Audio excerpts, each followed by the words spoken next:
Hello everyone, good morning. Last video के अंदर हमने साउंड चैप्टर के अंदर थोड़ी बेसिक टर्मिनोलॉजी यहाँ पे पढ़ लिया था। उसके बाद आज हम पढ़ने वाले speed of sound. The speed of sound depended on density of medium. वो साउंड कौन से मीडियम में से पास हो रहे हैं, सॉलिड में से, लिक्विड में से या गैस में से पास हो रहे हैं, उस मीडियम की डेंसिटी के ऊपर डिपेंडेंट है।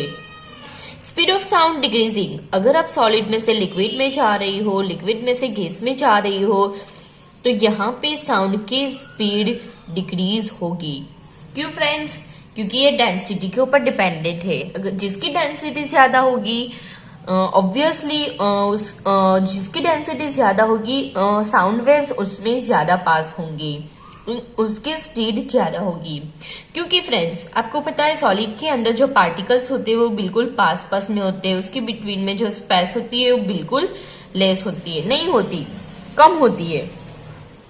और लिक्विड के अंदर पार्टिकल्स थोड़े दूर दूर होते हैं और गैस के अंदर तो उससे भी दूर होंगे। फ्रेंड्स, सपोज मैंने यहाँ पे 3 मीडियम लिए हुए, सॉलिड, लिक्विड, गैस। जो भी सब्सटेंस है, तीनों का वॉल्यूम यहाँ पे सेम है। क्या सेम है फ्रेंड्स? वॉल्यूम सेम एज्यूम कर रहे हैं। तो यहाँ पे पार्टिकल्स पास पास में है, तो मास ऑफ द पार्टिकल्स यहाँ पे ज्यादा कंज्यूम होगा, यहाँ पे थोड़ा कम, उससे भी कम इसमें होगा। और डेंसिटी के फॉर्मूला क्या है भाई? मास पर वॉल्यूम। तो वॉल्यूम कांस्टेंट है तीनों का, डिपेंडेंट ऑन मास। तो डेंसिटी सॉलिड की ज्यादा होगी, इसलिए speed of the sound solid में ज्यादा होगा, उससे कम लिक्विड में और उससे कम गैस में होगा। क्लियर? उसके बाद साउंड प्रोड्यूस्ड बाय मैन। तो मैन एंड वुमेन की बात करते हैं हम। In man voice was called larynx. आप अपनी जो नेक है फ्रेंड्स, उस नेक के ऊपर आप हाथ रखोगे तो एक राउंड शेप में कुछ बॉक्स मतलब आपको ऐसा फील होगा कि यहाँ पे कोई बॉक्स है। तो वो बॉक्स कुछ नहीं है, वॉइस बॉक्स है, जिसको हम लैरिंक्स कहेंगे। Is present, it consist of 2 flap like ligaments called vocal cord with a narrow slit spacing there। vocal cord होगी और बिटवीन में एक थोड़ी स्पेस होगी। वॉइस बॉक्स की जो स्ट्रक्चर है वो यहाँ पे बताई हुई है कैसी होती है।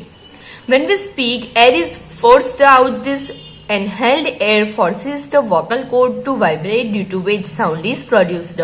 जब बाहर से एयर आएगी तो वो क्या करेंगी, जो वोकल कॉर्ड होगी उसके ऊपर फोर्स अप्लाई करेगी और वहां पे वाइब्रेशन क्रिएट होगा और वहीं से साउंड प्रोड्यूस होगा।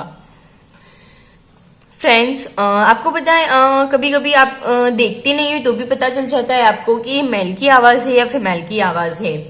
तो दोनों में डिफरेंस क्यों होती है? क्योंकि जो वोकल कॉर्ड होती है, length of the vocal cord, दोनों में अलग अलग लेंथ होती है। मेल के अंदर उनकी लेंथ है 20 mm और फीमेल्स के अंदर उसकी वोकल कॉर्ड की लेंथ है 15 mm। इसलिए वहां पे वोकल कॉर्ड के डिफरेंस की वजह से उनकी आवाज, उनकी जो वॉइस है उनमें, उसका साउंड में भी डिफरेंस हमें समझ में आता है। 2 types of sound, Audible sound and inaudible sound. तो व्हाट इज ऑडिबल साउंड? जो फ्रेंड्स हम सुन सकते हैं, अपने ह्यूमन ईयर जो सुन सकते हैं, ऐसे साउंड को हम कहेंगे ऑडिबल साउंड। और जो ह्यूमन ईयर्स नहीं सुन पाते, ऐसे साउंड को कहेंगे हम inaudible sound. Audible sound that can be heard by humans. उसकी रेंज कितनी है भाई? 20 हर्ट्ज से लेके 20,000 हर्ट्ज। और नहीं सुन पाती तो लेस देन 20 हर्ट्ज, 20,000 भी कह सकते हो या 20 किलो हर्ट्ज भी कह सकते हो। दोनों एक ही है फ्रेंड्स, दोनों इक्वल है। तो अगर आपकी रेंज, साउंड वेव्स की जो रेंज है वो रेंज लेस देन 20 हर्ट्ज हो जाएगी तो भी आपको साउंड सुना ही नहीं देगा। अगर आपकी साउंड वेव्स जो है उनकी फ्रिक्वेंसी, उनकी जो रेंज है वो 20 किलो हर्ट्ज से ग्रेटर देन हो जाएगी, ज्यादा हो जाएगी, इंक्रीज हो जाएगी, तो भी आप वो साउंड नहीं सुन पाते। Humans can not be heard, that can't be heard. तो ऐसे साउंड को हम कहेंगे इनऑडिबल साउंड। Clear friends? दोनों में डिफरेंस समझ में आ गया। उसके बाद गाल्टन विसल के बारे में पढ़ना है। गाल्टन विसल क्या है फ्रेंड्स? तो वो कहाँ पे यूज होता है? स्पेशली इन्वेस्टिगेशन के पर्पज के लिए वो यूज होता है। जिसके अंदर higher than 20,000 hertz, 20 kilo hertz से भी ज्यादा फ्रिक्वेंसी वहां पे प्रोड्यूस होंगी और वो साउंड हम नहीं सुन पाते, लेकिन लोग वगैरह है जो वो सुन पाते हैं और उसके हिसाब से वो इन्वेस्टिगेशन करते हैं। उसके बाद फ्रेंड्स इस चैप्टर में हमें पढ़ना है ह्यूमन ईयर्स के बारे में।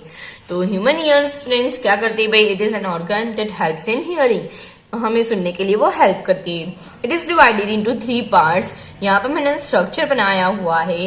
तो ये जो पार्ट है आउटर वाला आप जो देख सकती हो यहाँ पे, आउटर ईयर जिसको हम ईयर पिना कहेंगे, तो 3 पार्ट्स के अंदर डिवाइड होगा human ear, outer ear, middle ear and inner ear. Outer ear के अंदर कितना पोर्शन आएगा, जो बाहर का है ईयर पिना वो, उसके बाद वहां से ऑडिटरी केनाल आएगी, ये रही दिखाई दे रही है आपको, ऑडिटरी केनाल, ईयर केनाल भी कह सकते हो आप, और उसके बाद ईयर ड्रम्स। तो इतना पोर्शन ईयर ड्रम्स तक आउटर ईयर कंप्लीट हो जाएगा, बाहर का ईयर। उसके बाद मिडल ईयर की बात करते हैं, तो मिडल ईयर्स के अंदर आपको 3 बॉन्ड्स कंसीडर करने हैं। कौन कौन से 3 बॉन्ड्स, मॉल्यूर्स, इंकस एंड स्टेप, या आप मेलन्स, इंकस एंड स्टेप, या आप हैमर्स, एनविल एंड स्टीरअप भी कह सकते हो। क्लियर। तो ये दिन जो बॉन्ड्स है वो फिनिश हो जाएंगी, तो वहां पे हमारे मिडल ईयर फिनिश हो जाएगा। उसके बाद लास्ट में है इनर ईयर, और उनमें कितना पोर्शन आएगा फ्रेंड्स, यूस्टेशियन ट्यूब, ये रही। उसके बाद अ coiled organ filled with fluid, जिसको हम कहेंगे कोकिला। क्लियर। और ऑडिटरी नर्व, वो तीनों कंबाइन होके हमारा इनर ईयर क्रिएट होगा। और यहाँ पे हमें क्या देखना है, working of the human ear. तो पहले जो सराउंडिंग साउंड होगा उसको कलेक्ट करने का काम, सराउंडिंग जो साउंड है उनको कलेक्ट करने का काम है पीना का, ईयर पीना सारे साउंड को कलेक्ट करेंगे।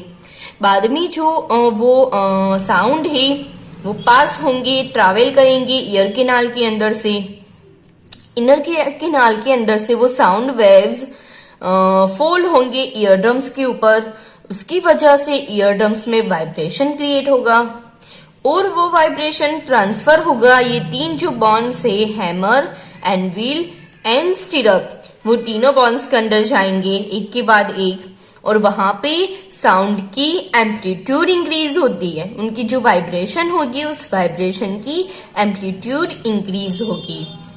उसके बाद वो साउंड जो वाइब्रेशन आएगा वो कोकिला के अंदर जाएगा, और कोकिला में क्या होता है, फ्लूइड लाइक स्ट्रक्चर होता है, जो ये साउंड की वाइब्रेशन है उसको इलेक्ट्रिक सिग्नल के अंदर कन्वर्ट कर लेती है, और बाद में वो इलेक्ट्रिक सिग्नल ऑडिटरी नर्व के थ्रू माइंड में जाते हैं। फ्रेंड्स आपको पता है आपका जो ईयर है एंड नोज वो डायरेक्टली थोड़े कुछ कनेक्टेड होते, तो वो कनेक्शन ये यूस्टेशियन जो ट्यूब है उसकी वजह से होता है, ये उसकी वजह से ही हमारे ईयर एंड नोज कनेक्टेड है। क्लियर। तो ये हो गई वर्किंग ऑफ ह्यूमन ईयर, और ये बहुत ही इंपॉर्टेंट क्वेश्चन है एग्जाम के लिए भी, डायग्राम भी इंपॉर्टेंट है ह्यूमन ईयर्स का, तो आपको लर्न कर लेना है वो। हमारा नेक्स्ट टॉपिक है types of sound. Types of sound 2 types के हैं, म्यूजिक एंड नॉइज। नाम के ऊपर से ही आपको पता चल जाएगा फ्रेंड्स म्यूजिक क्या है, तो जिससे आपको खुशी महसूस होती है, ऐसे साउंड जो आप सुनते हो तो उसको म्यूजिक कहेंगे, और जो आपको सुनने में अच्छे नहीं लगते, जो आपको इरिटेट कर लेते, ऐसे साउंड को हम कहेंगे नॉइज। तो it is the sound that gives pleasant effect, और यहाँ पे कौन सी अनप्लीजेंट एंड इरिटेट इफेक्ट आपको मिलेगी। We like such sound, we do not like such sound, noise हमें नहीं पसंद।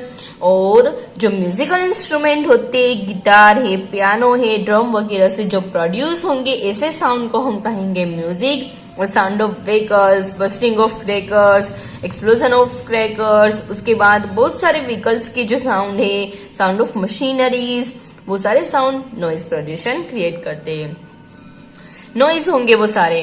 What is noise pollution? Pollution यानी कोई भी जो कंटामिनेशन है वो उसका एड हो जाना। तो it is defined as the contamination of air with unpleasant and irritable effect of sound.